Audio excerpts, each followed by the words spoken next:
Every April Fool's Day, my boyfriend joined his childhood friend in the same cruel prank, pretending to propose to me. Last year, I slipped the ring onto my finger, my heart full of hope. Suddenly, the mechanism snapped tight. Pain shot through my hand and I cried out. He apologized afterward and promised that this year the proposal would be real. As such, I arrived carefully dressed, believing him. Instead, I was met with a face full of cake. He reached out gently, wiping the cream from my face as if it were nothing more than a harmless joke. However, this time, I took a step back. After 6 disappointments, I chose to walk away. So why was it that, in the end, he was the one consumed by regret?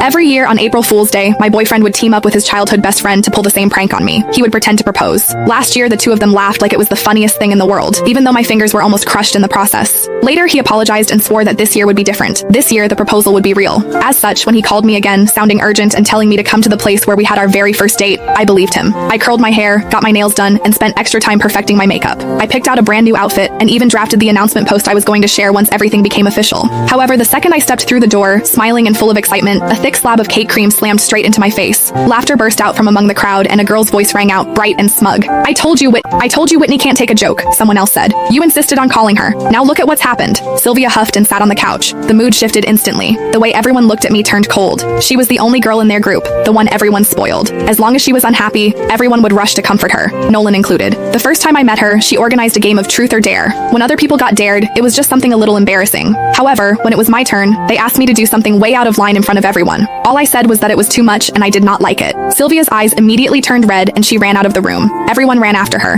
Nolan too. The welcome party that was supposed to be for me ended with me sitting there alone. He never said anything about it afterward, but from that day on, he never brought me to their gatherings again unless Sylvia said it was okay. Then Nolan looked at me, his brows pulled tight. Whitney, apologize to Sylvia. Before, I would have swallowed everything. I would have forced a smile, apologized, and explained myself just to fit in, just so Nolan would not look bad in front of his friends. I probably would not have even waited for him to ask. However, when even breaking up meant less to him than a single moment of Sylvia being upset, I finally understood. From the very beginning, this relationship never mattered as much to him as what he had with her. I bent down and picked up the bag and coat I had bought in order to meet his parents. As they stared, cold and judging, I said, Nolan, we're done. I mean it this time. My heels felt unsteady as I turned and walked out. As the door closed behind me, I could still hear Sylvia's light, teasing laughter drifting out from inside. Are you seriously not going after her, you hopeless romantic? Nolan let out an icy laugh. She's just throwing a tantrum. If I actually go after her, what about you? He shrugged like it was obvious. Besides, she has no one to rely on except me. She's way easier to deal with than you. My heart felt like it had been split open. His words cut through me like a knife, slicing into wounds that had never fully healed. 6 years ago, right there, Nolan had confessed to me. He told me I was the one he wanted for the rest of his life. Truth be told, it had not been easy for him to win me over.